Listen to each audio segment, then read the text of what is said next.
on rates at which things converge or diverge, or on their stability properties. Let's go to these Julia sets.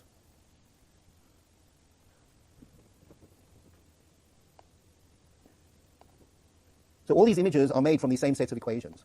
You're doing nothing but taking these equations and looking at the stability properties of these equations, and then based on how the equation behaves, you're coloring in the little pixels where the equation starts out, or the little constants that C1 and C2 associated with those equations to generate all these pictures. So every one of these pictures is kind of contained in these equations and their behavior. So this is not an artist just drawing pictures here, but these pictures are generated mathematically using this equation. So what does this say to you? Anybody?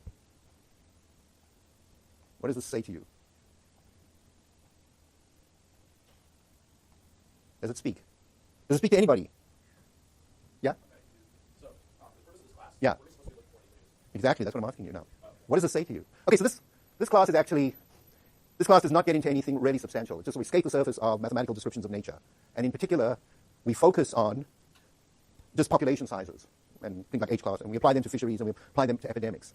But the point of this is that very simple mathematical equations, hidden within them is an incredible amount of complexity that can lead to incredible structure.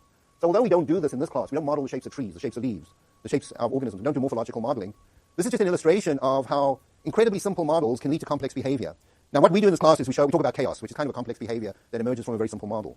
The logistic model itself can either be asymptotically stable, it can support oscillations that asymptotically approach a stable equilibrium, or it can have equilibria that are unstable and lead to 2 cycles and 4 cycles, or it can have solutions that lead to chaos.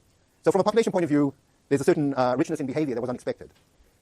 And that was a one-dimensional model. Now if you go to a two-dimensional model, a discrete model, which is the way all these things are constructed, hidden within these models are with a few simple rules about if you start out at a particular point in space and the solution behaves in a particular way, what color should you make that pixel?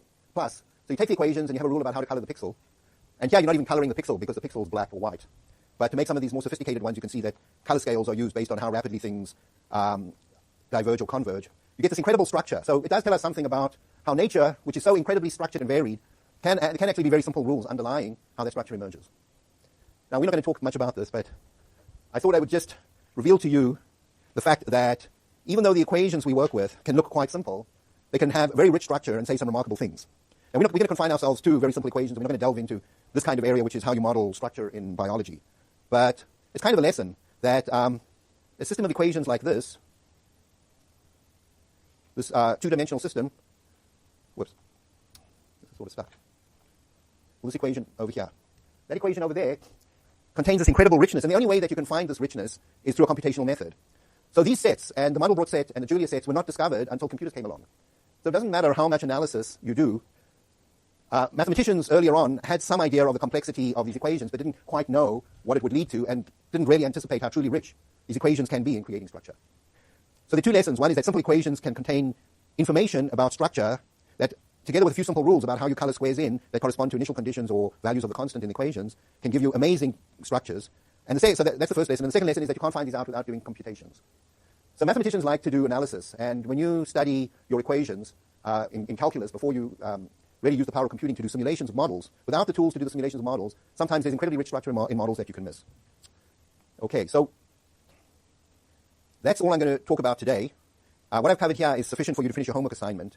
And as I said, on Lecture 6 on Monday, what I'm going to do is I'm going to start talking about models of insect populations using two-dimensional equations rather than just one. So on Tuesday, we're going to look at equations like this, where we're modeling two populations, and we're going to try and understand what these equations might say about the ability of natural enemies to control their victims or hosts. And so you get prey-predator equations, host-parasitoid equations, and even host-parasite or disease models. Okay, thanks.